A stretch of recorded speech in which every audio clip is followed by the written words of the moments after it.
Hey everybody, this is David at Barnyard Bees. What we're doing today, just coming out, checking the hives, looking, seeing what we got.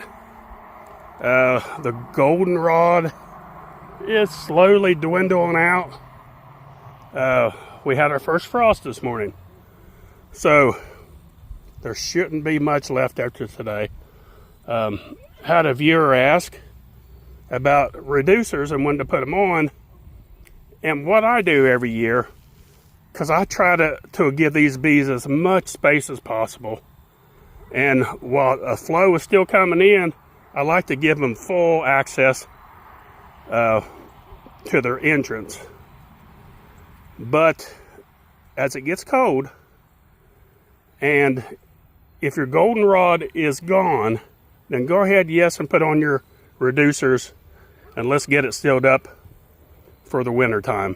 You know, like the flow right now, I just had checked. I didn't really get into it. I raised the lid. I looked on top, tons of bees. I raised the bottom, the first super up, or the first deep, tons of bees.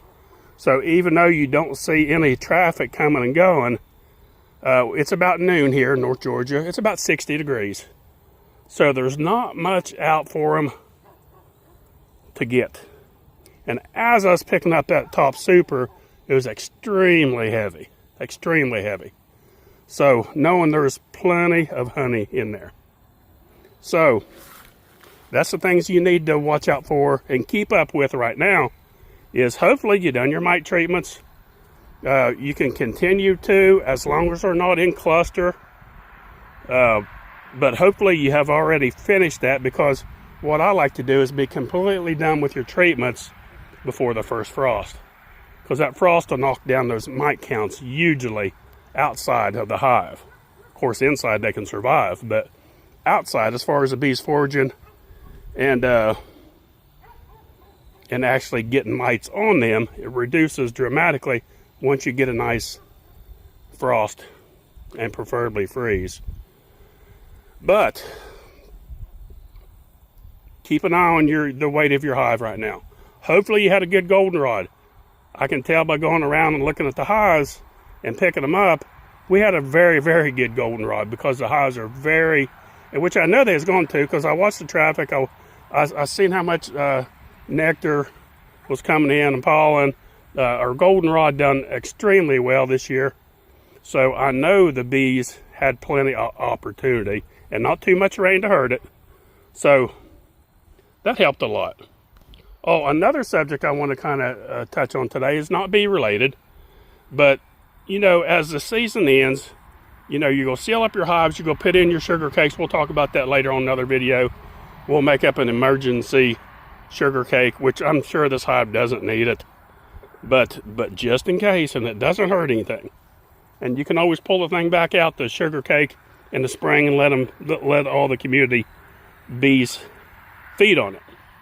But through the winter, beekeepers don't have a whole lot to do. Well, let me show you something that I do starting in the fall every year that kind of keeps you busy and kind of keeps you outdoors checking stuff a little bit.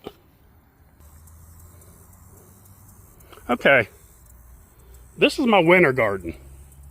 Now, it's not much of one, it's not that big, but if any of you gardeners, beekeepers, there's my alarm. Okay, let's talk about this alarm for a second.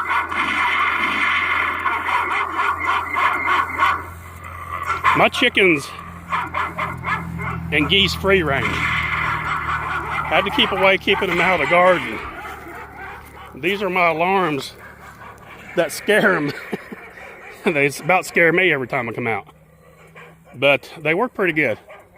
The geese, if they come out, and geese usually don't bother too much, but the chickens definitely will.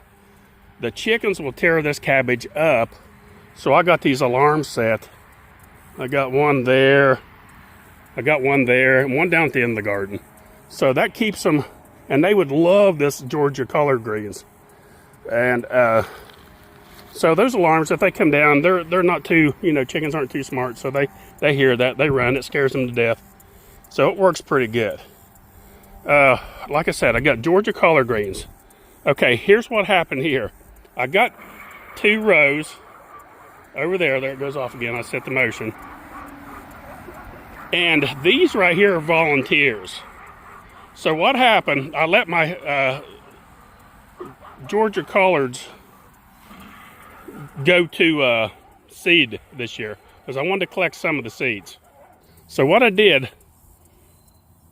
I let my collard greens this spring go to seed, and because I wanted to collect some seed off of them, and then I had a ton of them come up, of course, on their own, the volunteers.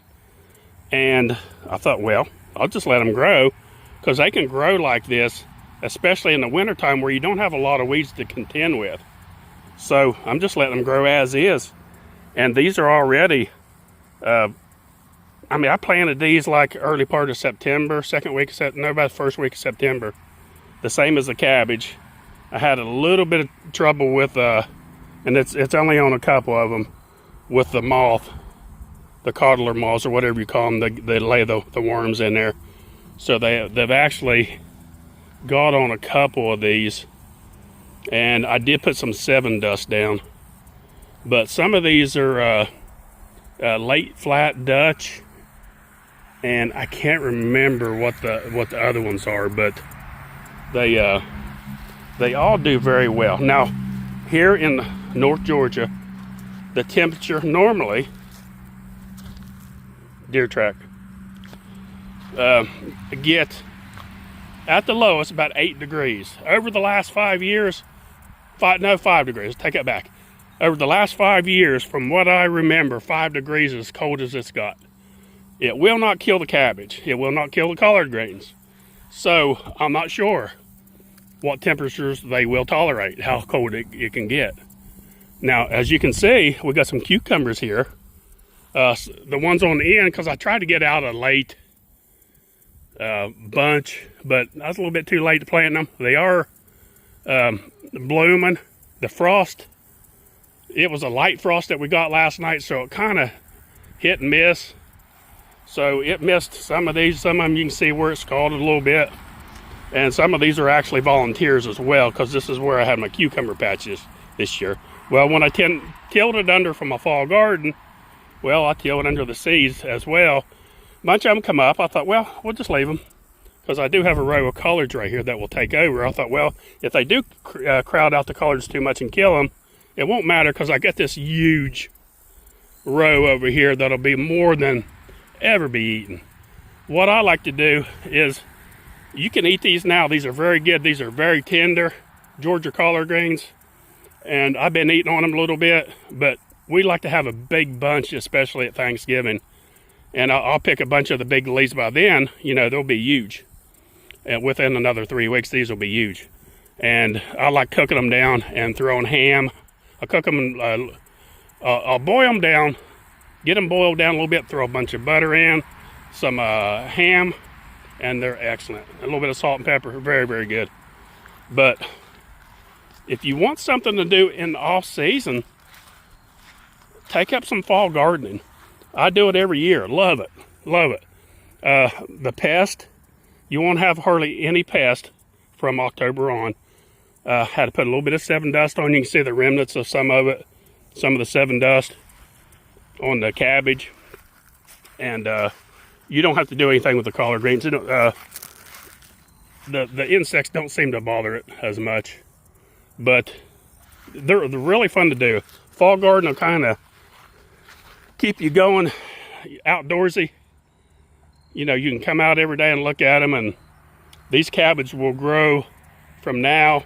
You can cook these probably within another 6 weeks on these before they're maybe 2 months, a little bit slow, but once they start, so in December, towards the end of December, around about Christmas time, you can start eating on these, and they pretty much stay good and intact through the whole winter. I've had these things freeze almost solid, or you think they're froze solid, and once it thaws, they come right back. They're okay. Same way with the collards. You'd think they was dead, but they do very well. That's pretty looking back through there, isn't it? I love the fall garden. You can also plant carrots. is another good thing. I had planted some, but I have over here, but that's where there's volunteers kind of took over, so it kind of drowned them out. Broccoli, cauliflower will take a frost, but they won't take a hard freeze. So you can, if you, like last night, they would have been fine. It wouldn't hurt them a bit. They can stand down into the 20s, maybe low 20s. If you're there, they will die out when they get too cold. But the carrots will live, the color greens, cabbage, certain lettuces. So there's a lot you can grow, and it's fun. It's you can see the remnants where I still need to clean up, where my tomatoes was, and over there the green beans on that side. So it don't take much of a garden. I mean, this garden here is 130 foot long, and it was about 75 foot wide total, but this part here is about 15 foot wide, 12 foot, something like that. But just want to touch on something other than bees to give everybody kind of an idea what they could do over the wintertime. I love it. It's I do it every year, and you can eat on it all winter long. That's about it. Don't forget, folks, click on the little bell, like and subscribe. Thanks for watching. Barnyard Bees.